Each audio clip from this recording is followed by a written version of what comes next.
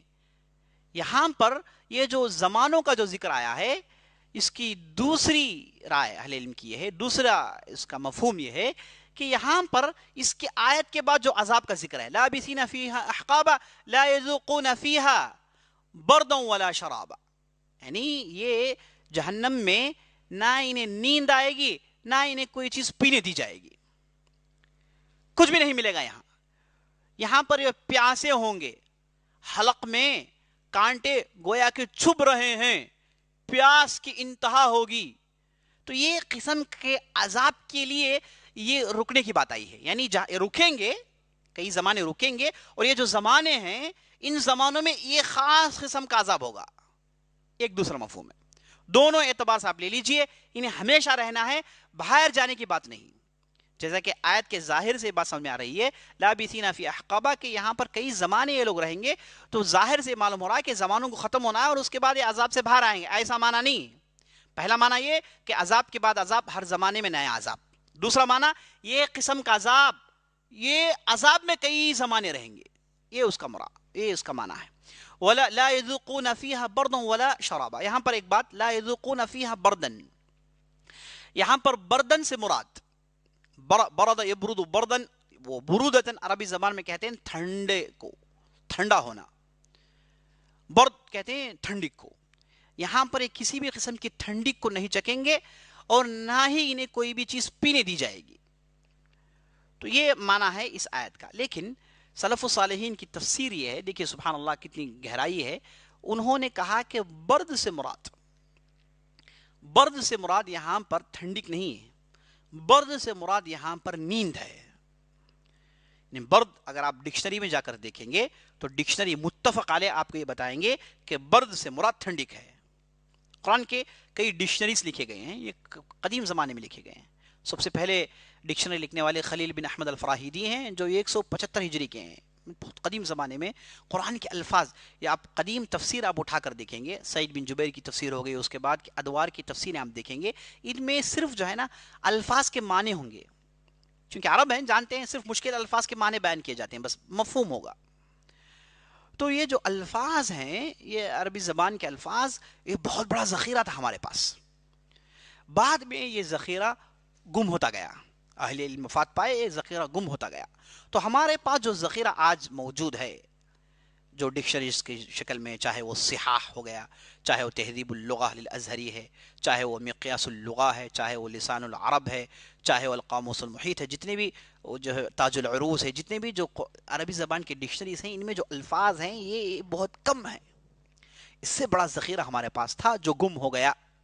ہمارے پاس جو ذخیرہ، جو ابھی یہ ڈکشنریز جو میں آپ کو بتا رہا ہوں، یہ کئی والیومز میں ہیں، تہذیب اللغہ ازہری کی لگ بھگ 25 والیوم میں ہے، اتنی بڑی ڈکشنری۔ اس کے باوجود اہل علم کہتے ہیں کہ بہت سارے الفاظ ہمارے یہاں سے کھو گئے ہیں، کیونکہ اہل علم کی وفات ہو گئی اور اس زمانے میں تفسیر کی تدوین نہیں ہوئی تھی۔ تو اس مجموعے میں سے ایک لفظ ہے عزیز دوستو، برد۔ سلف الصالحین کی تفسیر یہ ہے کہ نیند سے مراد۔ اگر آپ آج کی ڈکشنری دیکھیں گے تو وہاں پر آپ کو لکھی ہوئی ہوگی بات کہ یہ ٹھنڈی سے مراد ہے، یہ ڈکشنری میں یہ علم موجود ہے، لیکن سلف الصالحین کی جو تفسیر ہے اس میں انہیں نیند کہا گیا ہے۔ تو اس سے یہ بات معلوم ہوتی ہے کہ سلف الصالحین، صحابہ، تابعین، تبع تابعین کو الفاظ کے معنوں کے مختلف پہلو سے وہ واقف تھے، مختلف معنوں سے واقف تھے، اور جو چیز ہمارے پاس جمع ہو کر آئی ہے بہت کم ہے۔ تو ایسے موقع پر زبان کے اندر ڈکشنری میں معاجم میں ایک معنی ہے اور سلف الصالحین سے ایک تفسیر آئی ہے، تو یہاں پر ہم سلف الصالحین کی تفسیر کو ترجیح دیں گے، سمجھے آپ، کیونکہ سلف الصالحین کی تفسیر جو ہے یہی یہاں پر زیادہ مستند ہے، وہ یہ بعد میں جو ڈکشنریز لکھے گئے، بعد میں جو معاجم لکھے گئے، ان سے وہ زیادہ معتبر ہیں ضبط کے اعتبار سے، تقوی کے اعتبار سے، دیانت کے اعتبار سے۔ تو یہاں پر سلف الصالحین کی تفسیر بردن سے مراد نیند ہے، یعنی جہنم میں رہیں گے، مختلف زمانے رہیں گے، ایسے زمانے ان پر گزریں گے جہاں پر انہیں نیند چکیں گے تک نہیں، نہ انہیں کچھ پینے کے لیے ملے گا، نہ انہیں کچھ پینے کے لیے ملے گا۔ یعنی نیند، سونا اور پینا، سونا اور پینا، یہ دو چیزیں ہیں جس سے آدمی اگر اس کا پیٹ بھرا ہوا ہے تو نیند آئے گا، اسے کچھ پیا ہے، کچھ کھایا ہے تو ہی نیند آئے گا، نیند آئے گی اسے، ورنہ نیند نہیں آئے گی۔ لا یذوقون فیہا بردا ولا شرابا، انہیں چکنے تک نہیں دیا جائے گا، نہ انہیں نیند کا مزہ دیا جائے گا، نہ انہیں کوئی بھی چیز پینے کے لیے دی جائے گی. ہاں ایک چیز دی جائے گی، الا حمیما وغساقا. انہیں اگر چیز پینے دی جائے گی تو حمیم، حمیم کے کئی الفاظ، کئی معنی ہیں. اس کا ایک معنی ہے گہرے دوست کو کہتے ہیں، لنگوٹیار جسے کہتے ہیں، اسے حمیم کہتے ہیں، اسے بڑا گہرا دوست. ایک اس کا معنی گرم، کھولتا ہوا، تپتا ہوا پانی، گرم پانی، انتہائی سخت گرم پانی. تو یہ جہنم میں رہیں گے، جلیں گے، اور پیاس لگی تو یہ گرم پانی دیا جائے گا، جسے پئیں گے تو بعض حدیثوں میں آیا ہے کہ اس آدمی کا گلا پھٹ جائے گا، نعوذ باللہ من ذالک. الا حمیما وغساقا، انہیں گرم گرم کھولتا ہوا پانی دیا جائے گا جس سے ان کے لیے اذیت میں اضافہ ہوگا. وغساقا، اس گرم پانی کے ساتھ انہیں غساق دیا جائے گا. ایک غساق کے کیا معنی ہے؟ غساق کے معنی عزیز دوستوں سلف و صالحین سے دو معنی مروی ہیں. پہلا معنی یہ کہ یہ جہنمیوں کا پیپ، جہنمیوں کے پیپ کو ایک جگہ جمع کیا جائے گا، نعوذ باللہ من ذالک، نسأل اللہ السلامہ. اللہ ہم اور آپ کو اس اذیت سے بچا لے، اس اذیت سے بچا لے. آدمی جہنم سے بچ جائے تو کامیاب ہے. ومن زحزح عن النار وادخل الجنة فقد فاز. جو آدمی جہنم سے بچا لیا گیا ہے اور جنت میں داخل ہو گیا ہے تو اسے حقیقی وکٹری حاصل ہے. تو صحابہ کے ہم دعائیں دیکھیں گے، وہ جنت تو دور کی بات ہے، وہ جہنم سے چھٹکارے کی بات کرتے ہیں، اللہ ہمیں جہنم سے بچا لے. تو عزیز دوستو دعا کریں اس مبارک گھڑی میں کہ اللہ رب العزت ہمیں جہنم سے بچا لے، جہنم کے عذاب سے بچا لے. تو دیکھیے کہ کھولتا ہوا پانی دیا جائے گا اور ساتھ انہیں غساق دیا جائے گا. غساق کا معنی یہ ہے کہ جہنمیوں کے جسم سے جو پیپ نکالا گیا اور اسے ایک جگہ جمع کیا گیا اور یہ پیپ کو دیا جائے گا. اس میں انتہائی بدبو ہوگی، انتہائی سختی ہوگی، آدمی اسے سوچ بھی نہیں سکتا. اسے ادھر دیا جائے گا اور اسے پینا ہی پینا ہے، وہاں پر مرضی نہیں چلے گی. حمیم و غساقہ، غساق کا معنی دوسرا معنی بھی اہل علم نے یہ کہا ہے کہ ایک تو اس کے جسم سے جہنمیوں کا پیپ، ایک دوسرا معنی اس کا یہ آتا ہے کہ اس میں جو ہے بہاؤ، جو پانی، گرم پانی کا بہاؤ ہو، وہ اسے مراد ہے. اللہ عالم. الا حمیم و غساقا جزاء وفاقا. اس کے بعد اللہ نے کہا کہ یہ جو عذاب جو ہے انہیں جو دیا جا رہا ہے یہ ان کے لیے بالکل مناسب بدلہ ہے. کیوں بدلہ ہے؟ جیسے انہوں نے انکار کیا نا، اس انکار کا یہ بدلہ ہے. جزاء وفاقا انہم کانوا لا یرجون حسابا. ان کے لیے جو سزا دی گئی ہے بالکل مناسب سزا ہے. وہ اس وجہ سے کہ یہ انہم کانوا لا یرجون حسابا، یہ وہ لوگ تھے جو حساب کتاب سے نہیں ڈرتے تھے. سبحان اللہ. وَإِنَّهُمْ كَانُوا لَا يَرْجُونَ، لا یرجون سے آپ جا کر ترجمے دیکھیں گے تو وہاں پر آپ کو یہ لکھا ہوا ملے گا کہ انہیں توقع نہیں تھی، انہیں امید نہیں تھی. بالکل غلط بات ہے. لا یرجون سے مراد یہاں پر یخافون. رجا یرجو اگر اس پر لام نافیہ پڑ جائے تو قدیم عربی زبان میں، قرآن کی عربی زبان میں، اس سے مراد یخافون ہے، ڈرنا ہے. تو لا یرجون سے مراد امید نہیں رکھتے نہیں، اس سے مراد یہ ہے کہ یہ ڈرتے نہیں تھے. انہیں مناسب سزا دی جا رہی ہے، وہ اس وجہ سے کہ یہ حساب کتاب سے نہیں ڈرتے تھے، قیامت کے دن سے نہیں ڈرتے تھے. وَكَذَّبُوا بِآيَاتِنَا كِذَّابًا، اور نہ کہ صرف ڈرتے تھے بلکہ کھلم کھلا. وَكَذَّبُوا بِآيَاتِنَا كِذَّابًا، كِذَّابًا یہ مصدر ہے، اصل میں یہاں پر مصدر تکذیباً ہونا چاہیے، اسے ہٹ کر فعالن کے وزن پر ایک نیا مصدر استعمال ہوا ہے. اور قرآن کا ایک طریقہ ہے کہ قرآن نئے الفاظ استعمال کرتا ہے تاکہ پڑھنے والے کے ذہن میں ایک نیا معنی پیدا ہو. وَكَذَّبُوا بِآيَاتِنَا تکذیباً ہونا چاہیے، لیکن قرآن ہٹ کر ایک دوسرا مصدر استعمال کرتا ہے تاکہ پڑھنے والوں کو معلوم ہو جائے کہ ان کا جھوٹلانا کوئی معمولی جھوٹلانا نہیں تھا. ان کے جھوٹلانے میں ہنسی مذاق، استہزاء اور نیچے دیکھنا، انحطاط کی نظر سے دیکھنا، حقیر سمجھنا، یہ تمام معنی اس کے اندر تھے ان کے جھوٹلانے میں. تو یہ جب حساب کتاب سے نہیں ڈرے اور انہوں نے جھوٹلایا اللہ کے کلام کو تو ان کے لیے جزا مناسب ہے، یہ سزا مناسب ہے. وَكُلَّ شَيْءٍ أَحْصَيْنَاهُ كِتَابًا، اور ان کے ہر تکذیب کو، ان کے ہر جھٹلانے کو، ان کے ہر مذاق کو، ان کی ہر حقارت بھری باتوں کو، وَكُلَّ شَيْءٍ أَحْصَيْنَاهُ حِسَابًا، ہر لفظ کا ہمارے پاس ٹھیک ٹھیک حساب کتاب ہے. ہم نے ہر چیز کو جوڑ کر جمع کر رکھا ہے، ہر چیز میرے ملائکہ لکھ رہے ہیں، ہر لفظ نوٹڈ ہے. کوئی لفظ ایسا نہیں کہ جو نوٹس سے باہر چلا گیا ہو, ہر چیز نوٹڈ ہے. فذوقوا فلن نزیدکم الا عذابا, فذوقوا فلن نزیدکم الا عذابا, یہ تمہارے جھٹلانے کی وجہ سے ہے, اب چلو مزہ چکھو, تمہارے عذاب میں کمی نہیں ہوگی. تمہارے اندر اگر کسی چیز میں زیادتی ہے تو وہ عذاب کی زیادتی ہے. اب آپ لابثین فیہا احقابا کے آیت سمجھ لیجئے, یعنی جس میں وہ ہمیشہ رہیں گے, زمانے رہیں گے. تو یہاں پر یہ آیت کے ذریعے سے بات سمجھ میں آ رہی ہے کہ وہاں پر ایک زمانے میں ایک عذاب ہے تو دوسرے زمانے میں عذاب کو زیادہ کیا جائے گا. ہر زمانے میں عذاب کی اضافت ہوگی, تو عذاب کی اضافت ہر زمانے میں ہوتی رہے گی, یہ اضافت میں کمی نہیں ہوگی. وہی بات اللہ نے اس آیت کے اندر کہی, فذوقوا فلن نزیدکم الا عذابا. تمہارے اندر کسی بھی چیز کو بڑھایا جائے گا, کسی بھی چیز کی اضافت ہوگی تو وہ عذاب ہی کی اضافت ہوگی, اس کے علاوہ کوئی چیز کی اضافت نہیں ہوگی. تو عزیز دوستو, آج ہم نے دو موضوعات کو لیے. اس سے پہلے ہم نے دو موضوعات کو لیا تھا, آج ہم نے دو موضوعات کو لیے. پہلے دو موضوع ہم نے لیا تھا کہ قیامت کے تعلق سے شک کا اظہار, اس کے بعد اللہ کی نعمتوں کو گنا کر اللہ نے قیامت کا ہونے کو حق بتایا, اور اس کے بعد قیامت کے اوصاف, قیامت کے احداث اور قیامت کا ڈسکرپشن, اور اس کے بعد جہنم کا ڈسکرپشن انکار کرنے والوں کے لیے. اور آخر ایک موضوع باقی ہے جس میں اللہ رب العزت نے جنت کا ذکر کیا ہے, متقین کا ذکر کیا ہے. انشاءاللہ اگلے حلقے کا انتظار کیجئے. اللہ رب العزت ہمارے گناہوں کو معاف کر کے جنت میں بلند مقام نصیب فرمائے. آمین یا رب العالمین. والسلام علیکم ورحمۃ اللہ وبرکاتہ.